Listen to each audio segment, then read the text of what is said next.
This is The Scoop for Wednesday. I'm Sean Canan with the WMNF News headlines. Florida's 6-week abortion ban goes into effect next week. WMNF's Chris Young reports President Joe Biden came to Tampa yesterday to speak about abortion rights. President Joe Biden spoke at Hillsborough Community College's Dale Mabry campus to a crowd filling almost half of the gym. Now in America today, in 2024, women have fewer rights than their mothers and their grandmothers had because of Donald Trump. Look, I don't think we're going to let them get away with it, do you? No! And folks, in a sense, I don't know why we're surprised by Trump. How many times does he have to prove we can't be trusted? Floridians will have the ability to vote on abortion in November. The Abortion Rights Amendment will need to be approved by at least 60% of voters. If passed, it will put abortion rights in the state's constitution. Biden also came after former President Donald Trump's remark that abortion should be up to the states. He says it's up to the states, and this is all about states' rights. But he's wrong. The Supreme Court was wrong.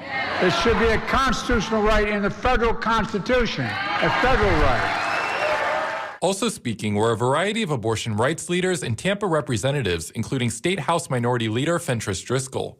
I was born and raised in Lakeland, and I live here in Tampa. My family lives here, and my roots are here. I believe that Florida is worth fighting for.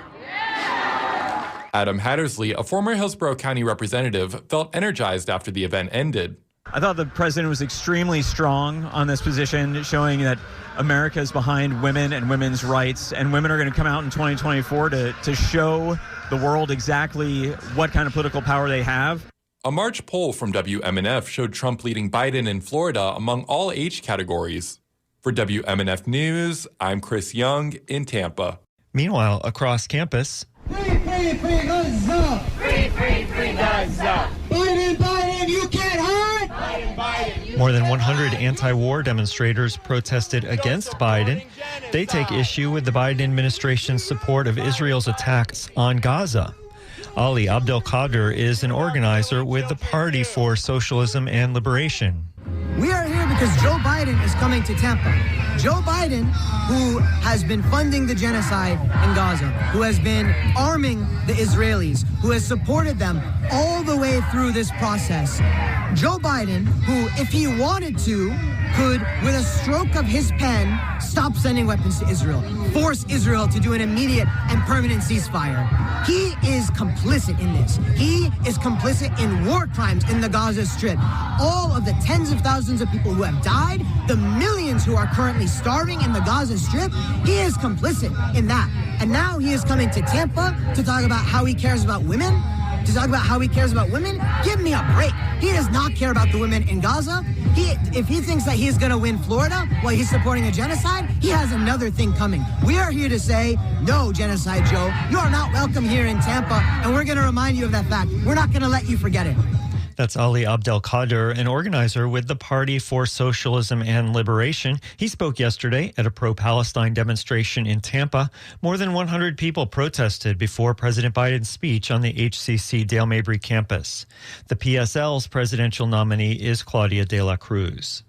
Governor Ron DeSantis has received a proposal that would pump another $200 million into a home-hardening grant program designed to help reduce property insurance costs.